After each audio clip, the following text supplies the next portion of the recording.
मेरे घर को लेकर के बनाने में बहुत सारा रुकावट आया, लेकिन परमेश्वर की दया से जब हम इस ऑनलाइन प्रेयर में जुड़ करके बहुत सारी बातों को सीखते हैं और जो नकारात्मक बातें हैं उनको हम कैंसल करते हैं, तो हमें बहुत सारी बातें बहुत सारे द्वार खुलते हैं, आशीष के द्वार।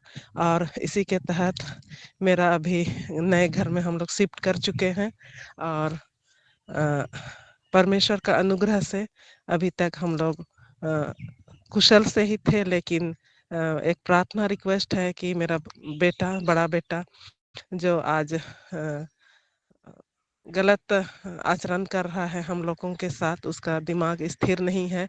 तो आशा है कि आप लोग उसके लिए प्रार्थना कर दीजिएगा। हम सब मिलकर उसके लिए प्रार्थना करेंगे कि वो अपना अ, सोचने समझने की शक्ति को अ, खो चुका है, खोने जैसा स्थिति में है, और गलत संगति में पड़कर वो नशा पान का सेवन कर रहा है, जिसके चलते परिवार में अशांति है। और मुझे विश्वास है कि परमेश्वर सब कुछ ठीक करने वाला परमेश्वर है, तो उसके लिए प्रार्थना है। और बाकी जो परमेश्वर ने हमारे लिए बहुत सारी आशीषें दी है, ये सब हम लोग इस प्रार्थना प्रेयर ग्रुप के माध्यम से ही इस सारी बातों को सीख रहे हैं। तो सारी बातों के लिए परमेश्वर को महिमा मिले, यही है। आमीन। थैंक यू मैम, आपकी सुंदर गवाही के लिए। सच में परमेश्वर पिता अद्भुत करने वाला खुदा है, और आपकी प्रार्थनाओं को अवश्य वो सुनने वाला परमेश्वर है, और हर एक परिस्थितियों को उसने बदल दिया है करके हम विश्वास करते हैं। और कोई है गवाही के लिए, प्रभु की महिमा के लिए गवाही देंगे? जय मसीह की। मैं पथलकुदवा से बोल रही हूँ, जय माँ खाखा। मैं अपनी गवाही देना चाहती हूँ। मेरी बेटी इस साल जो बोर्ड एग्जाम लिखी थी, उसने बहुत अच्छे नंबर से पास किया है। जब वो बोर्ड एग्जाम लिख रही थी, उनका तबीयत बहुत अच्छा था, पर 2 एग्जाम लिखने के बाद में उनका तबीयत इतना खराब हो गया, इतना खराब हो गया कि उसे हॉस्पिटल ले जाना पड़ा। तो जब वो आई हॉस्पिटल से, तभी भी बहुत तबीयत खराब था, और वो बोलती थी कि मम्मी हमको बहुत पढ़ना है और हम कुछ नहीं पढ़ पाए हैं। पर हमको पता था कि वो पढ़ चुकी है, पर वो उसे लगता था कि वो नहीं पढ़ी है। फिर भी उसे हम दिलासा देते थे कि नहीं, तुम पढ़ चुकी है, जब एग्जाम हॉल में तुम जाओगी ना, तो सारा चीज तुम्हें याद आने लगेगा। जब वो एग्जाम हॉल में गई, जिस दिन उसका एग्जाम था, उस दिन मैथ्स का एग्जाम था, तो उस दिन थोड़ा टफ एग्जाम और ये क्वेश्चन उन लोग का आया था। तो जब बाहर वो निकली तो बोली, मम्मी सब लोग ना बेहोश हो जा रहे थे क्वेश्चन देख देख के, पर हम ठीक थे। तो हम बोले, देखा, ईश्वर पर भरोसा रखोगी ना तो सब चीज अच्छा ही होता है। तो उसने जब एग्जाम का रिजल्ट निकला, उसने बहुत अच्छे नंबर से पास हुआ। तो इसके लिए मैं सहे दिल से अपने पिता परमेश्वर का धन्यवाद देती हूँ कि उसने जो भी मार्क्स लाए हैं बहुत अच्छे लाए हैं, और हम उसके इस मार्क्स से बहुत खुश हैं। और दूसरी गवाही मैं देना चाहती हूँ मेरे हस्बैंड के लिए। वो राउरकेला बंडामुंडा में रेलवे में पोस्टेड है, तो उनको ट्रांसफर चाहिए था। हम लोग रांची में रहते हैं और वो अकेले बंडामुंडा में रहते हैं, तो उन्हें ट्रांसफर चाहिए था हटिया के लिए। उन्होंने 2023 में वो डाला था कि मुझे ट्रांसफर चाहिए बोल के। तो उस दरमियान 2019 से ही कोई ट्रांसफर वगैरह कोई इस तरह से नहीं हुआ था, और हटिया में ये बहुत दिनों से स्टॉप पड़ा हुआ था। उस समय 2019 का भी रिक्वेस्ट था, और 2023 पहुंच गया, कोई ट्रांजेक्शन नहीं हुआ था। तो हम लोग को लग रहा था कि पता नहीं 4 साल हो गया है, ट्रांजेक्शन नहीं हुआ है, तो पता नहीं हम लोग का होगा भी कि नहीं होगा। फिर भी बंडा मुंडा से ये निकल गया और रांची आ गया। तो रांची में ये बहुत दिनों तक पड़ा रहा, पड़ा रहा, पड़ा रहा। हम लोग ने जीजस कॉलेज जाके प्रेयर रिक्वेस्ट दिया, तो उन्होंने कहा कि हो जाएगा। तो अभी 2 महीना पहले उनका सब चीज क्लियर हो गया, और ये बंडा मुंडा पेपर पहुंच गया, उनका ट्रांसफर मतलब हो गया, पूरी तरह से हो गया। तो ईश्वर को बहुत बहुत धन्यवाद। लेकिन इस वक्त उसके हाथ में वो नहीं आया है पेपर। मैं भरोसा करती हूँ, विश्वास करती हूँ कि वो जल्द से जल्द उनके हाथ में ये ट्रांसफर पेपर मिल जाएगा। तो बहुत बड़ा धन्यवाद ईश्वर को महिमा मिले कि उन्होंने मेरी सारी प्रार्थनाओं को सुना, स्वीकार किया और मुझे ये वरदान दिया। धन्यवाद। जय मसीह की।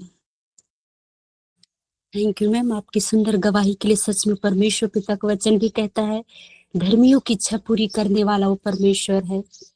इसमें आप दोनों मैम की गवाही के लिए हम परमेश्वर पिता को धन्यवाद करते हैं कि प्रभु अद्भुत से अद्भुत काम हमारे जीवन में करता है। और मैं भी खुदावंत को धन्यवाद करती हूँ। मेरा भी गला रात से बहुत ही ज्यादा थोड़ा खराब जैसा है, लेकिन फिर भी इसमें प्रभु से मैं प्रार्थना की कि प्रभु आज की वर्षिप में मेरी सहायता कीजिएगा करके खुदा को मैं धन्यवाद करती हूँ कि मेरा गला को भी अच्छा किया और प्रभु की महिमा करने के लिए सहायता और मदद के इसके लिए जीवित परमेश्वर पिता को बहुत बहुत धन्यवाद करती हूँ। आगे के समय जीवित वचनों का है, आगे के समय में प्रभु के दास को देती हूँ।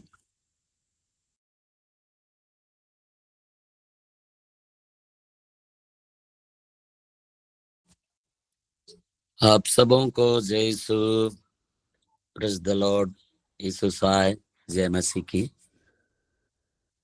बड़ी आनंद और खुशी की बात है, परमेश्वर ने हम सबको जीवितों के बीच जीवित रखा है और मैं आशा करता हूँ आप लोग भी, आप सब आनंदित होंगे। तो मेरे प्रियो, हाँ, इन प्रभु का धन्यवाद दें। अपने आंखों को बंद करेंगे। धन्यवाद धन्यवाद धन्यवाद मेरे पिता परमेश्वर। Hallelujah, thank you Lord Jesus. धन्यवाद, हालेलुया, आमीन। कफारा मेरा तू ही, सारा मेरा तू ही है। कफारा मेरा तू ही, सारा मेरा तू ही है। मैं तेरी राह पर चलता रहूं मेरे खुदा। मैं तेरी राह पर चलता रहूं मेरे खुदा। तेरे सिवा कोई नहीं जख्मों को जो भर सके। अपने पैरों में तो छिपा, बाहों में ले मुझे। आमीन। तेरे सिवा कोई नहीं जख्मों को जो भर सके। अपने पैरों में तू छिपा, बाहों में ले मुझे। तसल्ली तेरी बातों में, तेरे ही सीधे हाथों में। तसल्ली तेरी बातों में, तेरे ही सीधे हाथों में। मैं तेरी राह पर चलता रहूं मेरे खुदा। मैं तेरी राह पर चलता रहूं मेरे खुदा। कफारा मेरा तू ही है, सारा मेरा तू ही है। आमीन। कफारा मेरा तू ही है, सारा मेरा तू ही है। मैं तेरी राह पर चलता रहूं मेरे खुदा। प्रभु धन्यवाद देते हैं मेरे पिता। एक बार फिर से प्रभु जी हम आपका धन्यवाद देते हैं आज के सुबह के लिए। पिता हम आपका धन्यवाद देते हैं और होने दे मेरे प्रभु परमेश्वर पिता, ऑनलाइन में जुड़े प्रत्येक प्रियों को आपके हाथों में देते हैं मेरे प्रभु परमेश्वर पिता। आपने अब तक संभाला प्रभु, आगे भी संभालिए। इस ऑनलाइन में जितने भी लोग जुड़े हैं उन सबों को प्रभु आपके नियंत्रण में देता मेरे पिता। दया कर, अनुग्रह कर मेरे प्रभु। आगे के वचन की सेवकाई को भी आपके हाथों में देते मेरे प्रभु। तमाम बातों के लिए धन्यवाद देते, सारा आदर महिमा इस जलाल आप ही को देते हुए अति शीघ्र आने वाला प्रभु यीशु नासरी के नाम से प्रार्थना मांगते हैं, आमेन आमेन।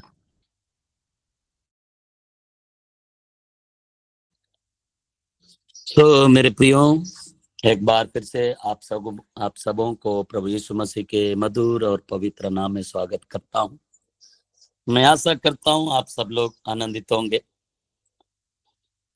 आई इस समय परमेश्वर के वचन में जाने से पहले मैं कुछ बातों से शुरुआत करना चाहता हूं। सचमुच में धन्यवाद देना चाहता हूं, उस ईश्वर प्रभु को धन्यवाद देता हूं जितने अद्भुत रीति से सचमुच में झारखंड में रहने के लिए भी सहायता किया कुछ दिन तक, और उसके बाद जो आज हम निकलेंगे, सचमुच में मैं प्रभु का धन्यवाद देता हूँ। और विशेष रीति से मैं उस ईश्वर पिता को धन्यवाद देता हूँ, हमें अब तक संभाला। आज एक सप्ताह होने जा रहा है, सचमुच में प्रभु ने संभाला। सारा आदर महिमा इज्जत जलाल प्रभु को देता हूँ। वो सहायता करते हैं ड्राइविंग करने में, वो मदद करते हैं हर जगह रुकने में, हर क्षेत्र में, जो कि बहुत सुंदर रीति से। और वहां पर जब शांता मैम के घर से जब हम निकले और फिर जब नीता मैम से बात हुआ, वहां पर भी मिलने का अवसर मिला और एक छोटा संगति हुआ। वहां से फिर हम जो हजारीबाग भड़का गांव करके हैं, ऐसा जगह पर भी जाने का अवसर मिला। बहुत ही ऐसे क्षेत्र में जहां पर हमने हमारा कोई परिचय नहीं था, लेकिन ऐसे जगह में भी परमेश्वर लेकर गया। प्रभु का धन्यवाद देते हैं।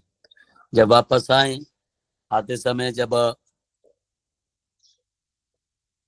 डायरेक्ट हमको 6 बजे पहुंचना था, लेकिन थोड़ा सा रांची में टाइम हो गया। मेरे प्रियो, मैं उस बात को बतला रहा हूँ जहां पर हम सोचे नहीं थे। एक ऐसे जो घराने में जहां पर एक जवान है, दुष्ट आत्मा ने उसको जकड़ के रखा है, अकेले रहता है।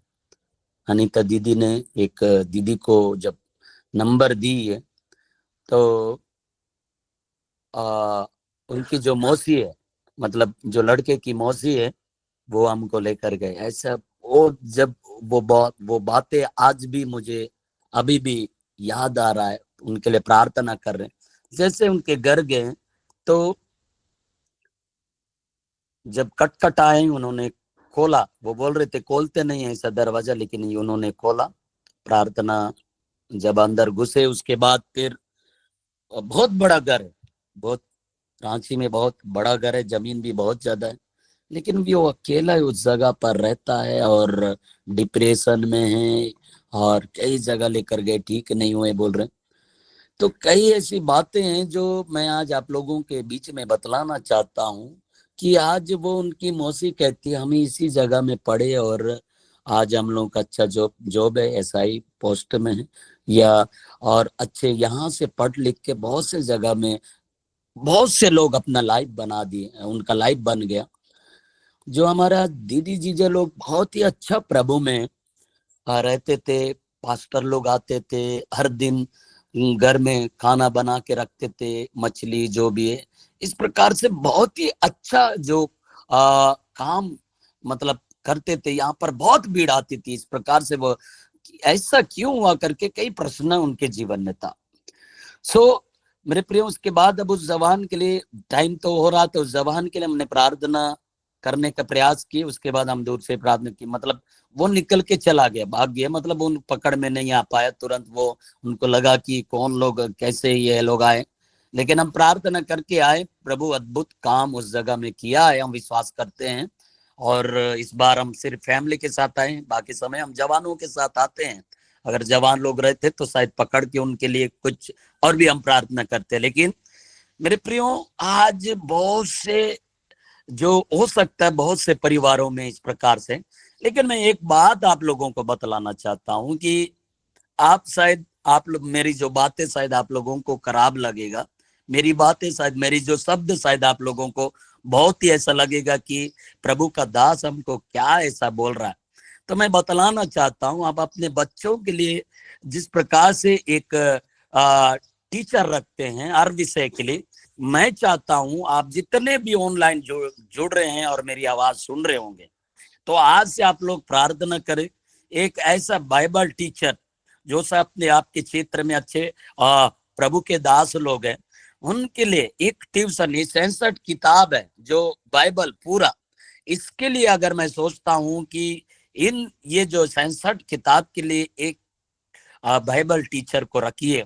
महीना में अगर आप लोग हर दिन नहीं बुला पाते होंगे, 2 दिन 3 दिन एक ट्यूशन के रूप में उनको अगर मैं बोलता हूं, अगर ये वचन उसके मन में रहेगा ना, मैं बतलाना चाहता हूं हर हालात में वो प्रभु का धन्यवाद देंगे। इसलिए दाऊद एक बात बोलता है, मैं हमेशा ये वचन बोलते रहता हूँ, भजन संहिता उसके 119 अध्याय का 11 पद में बोलता है, मैंने तेरे वचन को अपने हृदय में रख छोड़ा हूं कि तेरी विरुद्ध कोई पाप ना करूं।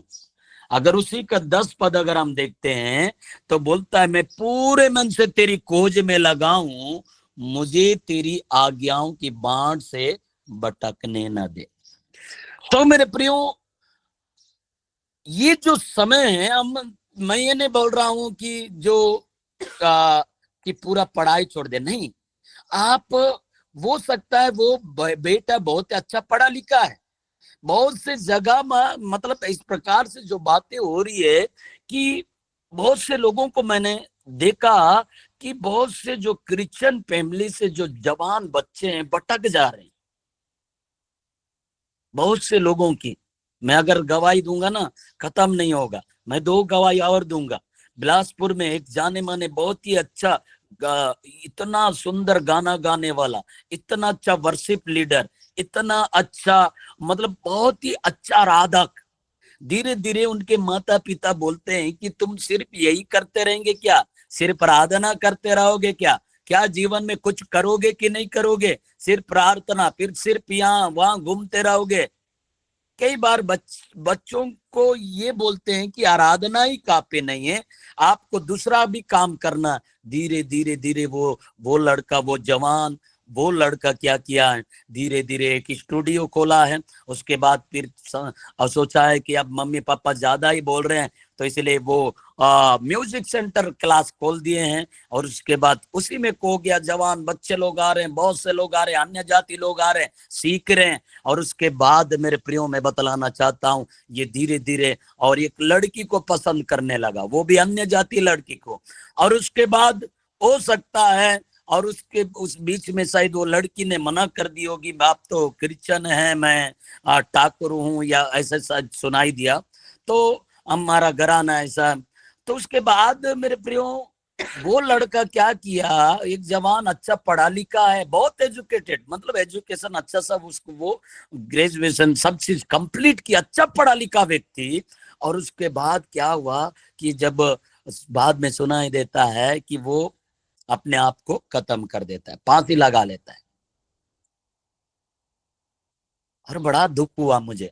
मैं उनसे कई बार मिला, मैंने बोला हम वर्शिप करते बहुत बने रहिए, लेकिन उस कुछ दिन के बाद वो जब नहीं दिख रहा था, तो मुझे किसी ने बताया था कि वो इस बार बहुत ज्यादा काम में ध्यान दे रहा है। सो मेरे प्रियो, काम करिए, अच्छी बात है, लेकिन जो हम प्रभु को नहीं भूलना है जीवन में, सिर्फ प्रभु को इस समय देना है।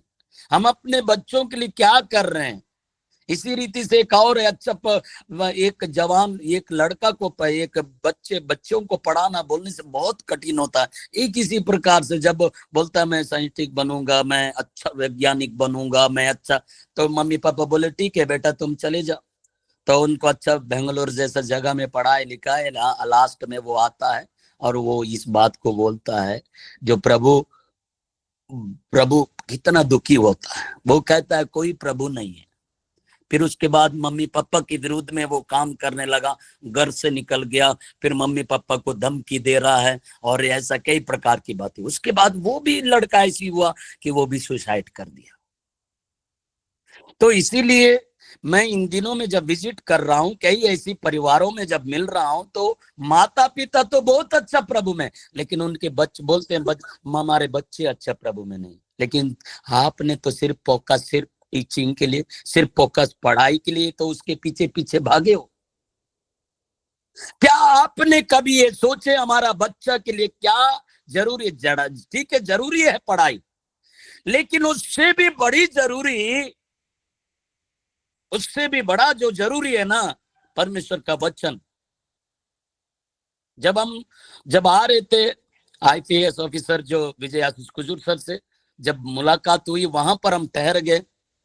उनके अंदर इतना सारा वचन, जो ज्ञान, मतलब इतना वचन है अंदर में, इतना अपने आप को दीन और नम्र है। जिस प्रकार से मुझे स्मरण आ रहा था प्रोफेट जी के बारे में, वीरेंद्र सामुएल सर के बारे में, वैसे सेम ऐसा लग रहा था, पूरा वचन से भरा हुआ है। और क्यों, ये पहले हम सुनते थे कि हम वो जबकि बच्चों को पढ़ाते थे, अविनाश सर से भी जब मुलाकात हुआ, यही हमारे हमको जो कि संडे स्कूल चलाया करते थे, बहुत बच्चों को अच्छा से उनको सिखाते थे। आज इतने बड़े पोस्ट में होने के बाद भी वो इतना नम्र और दीन है और प्रभु का भय में चल रहे हैं। और मैं बतलाना चाहता हूं, जब हम सबसे पहले धर्म और राज के, परमेश्वर का वचन कहता है जो मत्ती रचित सुसमाचार उसका हम 6 अध्याय का 33वां पद अगर हम पढ़ते हैं तो यहाँ पर हम परमेश्वर का वचन हम देखते हैं कि मेरे प्रियो क्या बात यहाँ पर लिखा है। कहते हैं, इसीलिए पहले तुम परमेश्वर के राज्य और उसके धर्म की खोज करो तो ये सब वस्तुएं भी तुम्हें मिल जाएगी। सब वस्तुएं मिल जाएगी। जो जब सबसे पहले आप अपने बच्चे को, अपने बेटे को सबसे पहले प्रभु के बारे में और इस खोज के बारे में बतलाए, जब इसकी तलाश है तो वो जो नौकरी के लिए सोचते हैं वो आ जाएगी, वो मिल जाएगी, वो कहीं नहीं जाएगा। क्योंकि अगर हम मत्ती रचित सुसमाचार उसका 28 अध्याय का 18 पद अगर हम देखते हैं तो यहां पर लिखता है, क्या कहता है हम देखेंगे। 28 अध्याय का 18 पद, यीशु ने उनके पास आकर कहा, स्वर्ग और पृथ्वी का सारा अधिकार मुझे दिया गया है। सारा अधिकार प्रभु के हाथ में है। जब हम प्रभु के पीछे चलते हैं तो उन्हें मालूम होता है ये बेटा, ये मेरी बेटी है, मेरे भाई में चल रहे हैं तो मैं इन्हें क्या दूंगा, इन्हें क्या जरूरत है, मैं वो चीज देने के लिए तैयार हूं। जिसके पास अधिकार है, जिसके पास मतलब प्रभु यीशु मसीह के पास अधिकार है, वो अधिकार क्या बोल रहा है। यीशु ने उनके पास आकर, मतलब चेलों के पास आकर कहा है, सब लोगों के पास आकर कहा है, क्या कहता है, स्वर्ग और पृथ्वी का सारा अधिकार मुझे दिया गया है। प्रभु यीशु बोल रहा है, सारा अधिकार मुझे दिया गया है। और हम 6:33 में क्या पढ़ रहे थे, सबसे पहले परमेश्वर की खोज में रहे, उसके धर्म और राज्य की खोज में रहे। जब हम उसकी खोज में रहेंगे तो ये अधिकार प्रभु के पास है। हम सोचते नहीं इन्हीं के पास अधिकार है, ये अधिकारी के जो ये कर सकता है, वो कर सकता नहीं। मैं बतलाना चाहता हूं, प्रभु को आप यही कहिए, प्रभु आप चाहेंगे तो सब कुछ कर सकते हैं, अधिकार। और मैं बताना चाहता हूं, हम कभी नहीं सोचे थे। और इस प्रकार से मैं जब प्रभु के पीछे चलने लगा तो, और उसके बाद मेरे पास कुछ भी नहीं था, मतलब मैं बतलाना चाहता, फिर भी मैं खोज में लगा। जैसे मम्मी पापा मुझे घर से निकाल दिए गए, फिर भी, और उससे पहले तो जॉब था, नौकरी छोड़ दिया, पुलिस नौकरी छोड़कर प्रभु बोला नौकरी छोड़। उसके बाद मैं जब प्रभु के पीछे चला आया तो मैं एक जीरो में, लेकिन फिर भी मैं सबसे पहले उसकी राज की खोज कर रहा हूं, प्रभु के प्रेम में बना रहा। और उसके बाद जब बिलासपुर पहुंचा, और गवाही बहुत लंबी है, पूरा बाइबल कॉलेज जब 2 साल करने के बाद, उसके बाद फिर प्रभु बोलता है कि यहीं सेवा करना। वो संस्था के जो बोल रहे हैं कि आपको हम अपने क्षेत्र जाना है, उस जगह पर जाना है, प्रभु बोलता है यहीं ठहरो। और ऐसे समय में एक सचमुच में जब रूम ढूंढ रहा, रूम नहीं मिल रहा, जवान एक जो बैचलर लोगों के लिए बहुत मुश्किल हो जाता है। जब रूम मिला, रूम तो मिल गया, लेकिन खाने पीने के लिए कुछ भी नहीं है। एक अनजान जगह है, कुछ भी नहीं है, खाने के लिए कुछ भी नहीं है। लेकिन प्रभु का धन्यवाद देते हैं। और वहां पर उसके बाद एक व्यक्ति आता है, बुजुर्ग बुजुर्ग के जैसा, बोलता है तेरे साथ मुझे रहना है। मैं बोला मेरे साथ क्या करोगे यार, रहेंगे, मेरे पास कुछ भी नहीं है। आप सोचोगे कि मैं सब कुछ करूंगा, मेरे पास कुछ भी नहीं है, तो आप चिंता क्यों करते हो, मैं हूं ना। पूरा व्हाइट व्हाइट पहन के पक्के बाल वाला आता है और अंदर घुस जाता है, बोलता है मुझे कोई कपड़ा लाता नहीं। मैं बोला कैसे, इतना साफ सुथरा दिख रहा है, चेहरा चमक रहा है, अंदर में वो आया और कहता है जो काम तू कर रहा है उसी में लगे रहे। मैं बोला आपको कैसा मालूम? नहीं, ये सब लोग बोले हैं कि आप प्रभु का काम करते हो। तो उसके बाद मेरे प्रियो में बतलाना चाहता हूं, वो 3 महीना मेरे साथ रहा।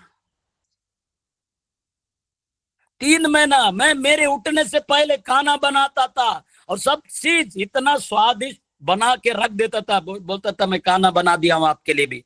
मैं 3 महीना बिल्कुल नहीं बना, पूरा वही बना करता, कहाँ से खरीद के लाता था मुझे पता नहीं है। लेकिन उस समय की बात मैं बतलाना चाहता हूं कि मेरे प्रियो, प्रभु अद्भुत रीति से ऐसा काम किया। और वो सुबह उठने से पहले मेरा कपड़ा आयरन करके रख देना, सब चीज इतना सुंदर रीति से। मैं सुबह उठकर जाता था साइकिल लेके सीधा, मैं पैदल जा रहा था, एक जन साइकिल दिया, साइकिल लेके जा रहा हूँ, सब गांव में प्रचार कर रहा हूँ। फिर सुबह आता था मैं बोलता था थक गया, और फिर बोलता था पहले खाना खाओ उसके बाद सो जाना। और मुझे आज भी कभी कभी पछतावा होता है, काश उसके साथ थोड़ा सा बैठ के बातें करता। लेकिन मैं इतना परमेश्वर के सेवा में डूब गया था ना, उनके साथ बात भी नहीं कर पाता था। फिर सुबह जैसा 8 बजता था वो भी गायब हो जाता, निकल जाता था। नहीं, मैं जनगणना करने आया। फिर 3 महीने के बाद जब चला गया, मैं पूछा, वो जब बिना बताए चला गया और कुछ पैसा उसमें गद्दा के नीचे डाल दिया और चला गया। और मैं सोचने को फिर 5-6 महीना का किस्त भी पटा के जो किराया भी पटा के चला गया। मैं बोला कौन है ये व्यक्ति? फिर प्रयास कर रहा हूँ, कैसे है, कहाँ गया होगा। और मेरे प्रियो में बतलाना चाहता, और उसके बाद मैं पड़ोसी लोगों को पूछ रहा, मेरे साथ एक जन रहता था, क्या उसको आप जान रहे, क्या कहीं गया, कहाँ कुछ पता होता है? आप तो, कई लोग बोल रहे आप तो अकेले ही तो रहते थे, कहाँ आप लोग 2 जन रहते थे? उस दिन मैं जान गया कि सच में स्वर्गदूत मेरे साथ था, और प्रभु का धन्यवाद देता हूँ। और इसके बाद फिर से मैं जब फिर गिटार जो सीखने जा रहा था, अद्भुत रीति से जो हम जानते हैं प्रोफेट वीरेंद्र सामुएल सर से मुलाकात होता है। फिर उसके बाद उनके साथ भी कुछ ही समय वो भी उन्हें हमें उत्साहित किए, फिर गाड़ी देते हैं सेवकाई में और बढ़ो। उसके बाद 6 महीने के बाद फिर उनका ट्रांसफर, जैसे हम लोग का शादी का जब रिश्ता लग जाता है और जब हम लोग का शादी हो जाता है, फिर उनका फिर ट्रांसफर हो जाता है। ये जो प्रभु की योजना है, कल अद्भुत रीति से यहाँ पर भी अभी हम सेवा समय है, तो यहाँ पर बहुत ही अच्छा छोटा सा प्रार्थना सभा हम लोग अचानक इस जगह पर पहुंचे। सुषमा में बहुत सुंदर रीति से अरेंज किए, यहाँ पर मीटिंग बहुत ही अच्छा, छोटे सभों में भी बहुत सुंदर रीति से। मैं बतलाना, कल भी मैंने यही बात सिखाया हूं। मैंने बोला कि आप अपने बच्चों को प्रयास करें कि आप अपने बच्चों को, इतना ज्यादा हम प्रेशर करते हैं, पढ़ाई होमवर्क है, ये है वो है, लेकिन बाइबल के लिए कई बार हम नहीं ध्यान दे पाते हैं। आप 1 घंटा पढ़ रहे हो क्या आप उनके लिए कुछ करते हैं? मैं बतलाना चाहता, मैं पवित्र आत्मा की ओर प्रभु अगुवाई कर रहा। मैंने कोई विषय तैयार नहीं किया, लेकिन मैं इतना बतलाना चाहता हूं, आज से अपने बच्चों के लिए एक बाइबल टीचर रखिए, कोचिंग जरूर उनके लिए प्रयास करिए। ये 67 यहाँ पर ये बाइबल में ऐसी बातें हैं जो प्रभु का भय में चला, कैसे अंत तक उनका राज्य रहा, जो प्रभु का भय में नहीं चला उनके जीवन में क्या समस्याएं, पूरा बतलाया गया है। सब बातें आप अपने छोटे बच्चे के लिए रखिए। और आप अब ऐसा करेंगे तो मैं बतलाना चाहता हूं, आपका बेटा विदेश में भी रहेगा, आपका बेटा कोई भी राज्य में रहेगा, आपका बेटा नक्सलाइट क्षेत्र में भी रहेगा ना, आप फिक्र नहीं करेंगे, क्योंकि आपको पता है सबसे बड़ा हथियार मेरे बेटे के पास है। वो हथियार वो वचन है। हम लोग जब पुलिस में थे वहां पर डायरेक्ट हमको हथियार नहीं दिया गया था। हमको सबसे पहले ट्रेनिंग, इतना भयानक ट्रेनिंग होता है। आप शायद आपके परिवार रिश्तेदार कोई पुलिस में गया होगा तो आपको पता होगा, तब हथियार मिला। इसी प्रकार से ये जो हमारा जो मेन हथियार है भूल जाते हैं, ये आत्मा का ये जो हमारा जो तलवार है हम भूल जाते हैं। लेकिन आने वाले दिनों में हथियार के बारे में हम देखेंगे। लेकिन मैं आज आपको इतना कहना चाहता हूं, आज कम समय में थोड़ा समय बस गवाही होता रहा, लेकिन वचन में कम बोला। लेकिन मैं इसीलिए एक वचन बोलकर मैं मेरे प्रियो में बतलाना चाहता, कितनी अद्भुत बातें हैं। क्योंकि वचन कहता है, पहला पत्रस उसका 5:8 में बोलता है, सचेत रहो और जागते रहो, क्योंकि तुम्हारा विरोधी शैतान गरजने वाले सिंह की नाई इस खोज में रहता है किसको पाड़ खाए।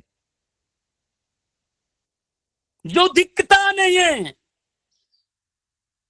वो शैतान दिखता नहीं है, लेकिन वो ताक में रहता है। मैं किस समय ये बेटा को गिरा दूं, किस समय इस परिवार को तहस नहस करूं, वो बोल रहा है सावधान रहो। पत्रस इस बात को पत्री में लिखता है और कहता है सचेत रहो, सावधान रहो और जागते रहो। क्यों बोल रहा है जागते रहने के लिए? क्या रात भर जागने के लिए बोल रहा है? ये वचन में जागते रहने के लिए बोल रहा है। क्योंकि तुम्हारा विरोधी, याद रखिए, आपका विरोधी पड़ोसी नहीं हो सकता, आपका विरोधी और कोई नहीं हो सकता, कोई व्यक्ति नहीं हो सकता, लेकिन हमारा विरोधी एक है। हमारा विरोधी शैतान गरजने वाले सिंह की ना इस खोज में रहता है। खोज में रहता है कि किसको पहाड़ का है, मतलब आप, मतलब वो खोज में है, उसका सेना हमारे हमारे पीछे पीछे रहता है। वो किस समय हम गलती करें। कल एक सर को मैं कह रहा था कि यहाँ पर अद्भुत रीति से परमेश्वर, हम तो मैंने सोचा भी नहीं था ऐसे ऐसे, जब ऑनलाइन में तो देख रहे हैं, लेकिन आमने सामने मुलाकात होगा करके।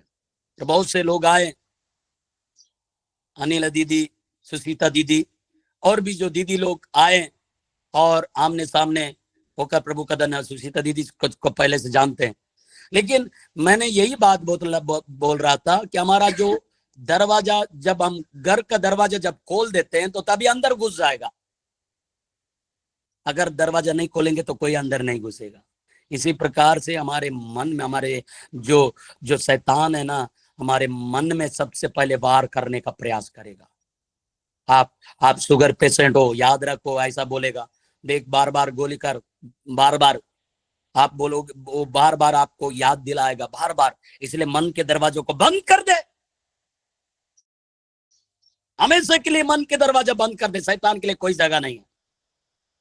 याद रखिए, सुनो परमेश्वर का वचन क्या कह रहा है, जागते रहो, तुम्हारा विरोधी शैतान गरजने वाली सिंह की नाई क्या करता है, इस खोज में रहता है। बोल रहा है इस खोज में रहता है कि किसको पहाड़ का है। अब जिस प्रकार से खोज, आप जानते हैं, खोज बोलने से कई लोग ढूंढते रहते हैं, जैसे कि नौकरी ढूंढ रहे हैं, अभी सब चीज खोज में कर रहे हैं ना।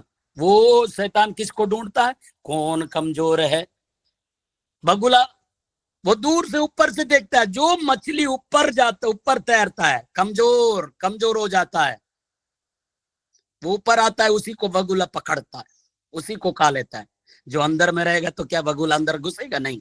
हम गहराई में रहना, परमेश्वर के वचनों में रहना। इसलिए मेरे प्रियो आज इन वचनों के द्वारा उत्साहित किया। इसलिए याद रखिए, आप प्रभु के पीछे चलिए, आपके साथ प्रभु है, आपके साथ प्रभु है। इसलिए परमेश्वर का वचन भी एक जगह लिखा हुआ है, इसलिए परमेश्वर के अधीन हो जाओ।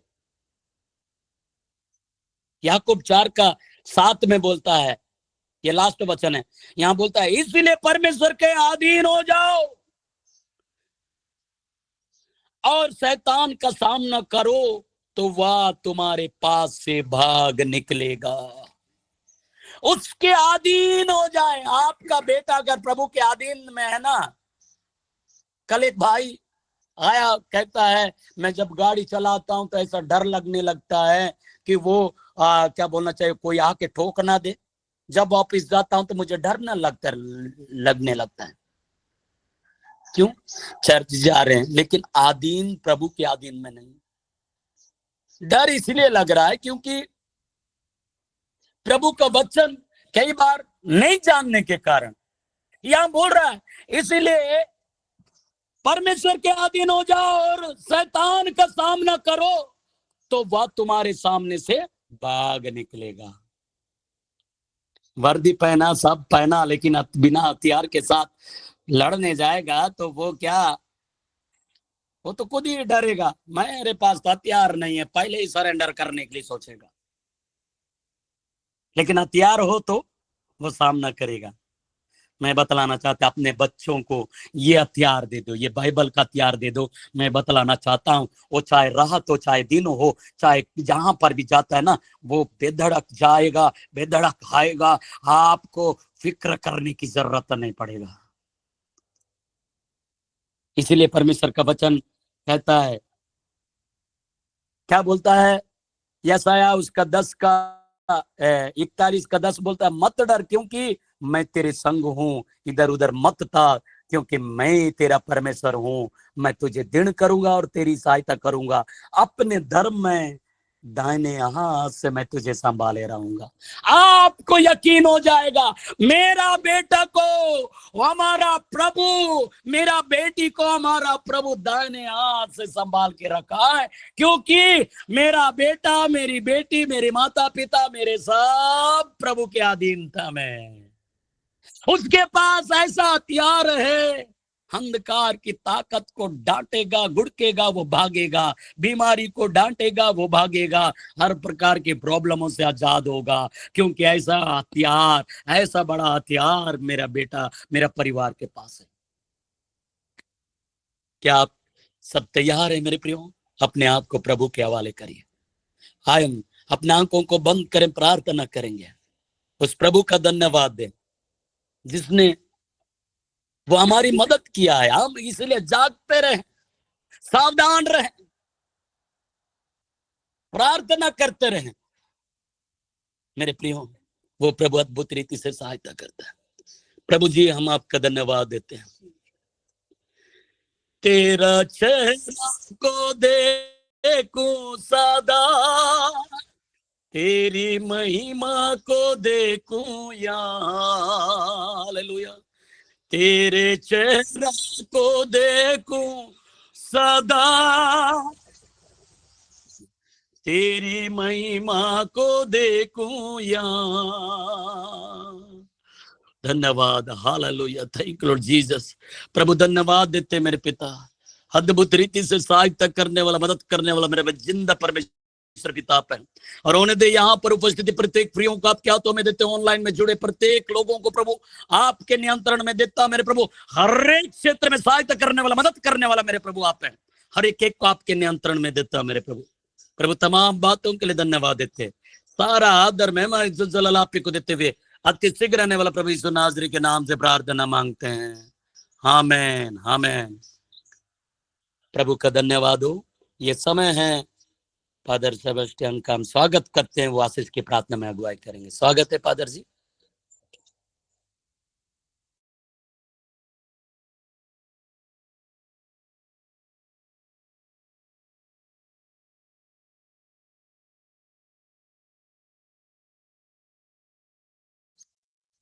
रोजमैन धन्यवाद की प्रार्थना करें।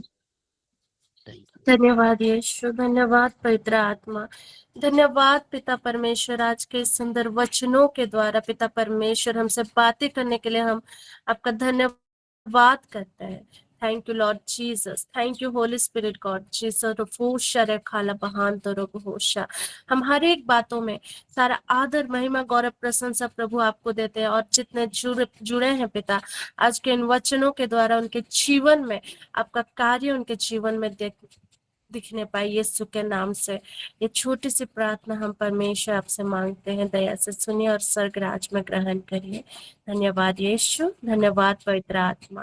तो सबको जय यीशु, प्रेज द लॉर्ड। जय यीशु।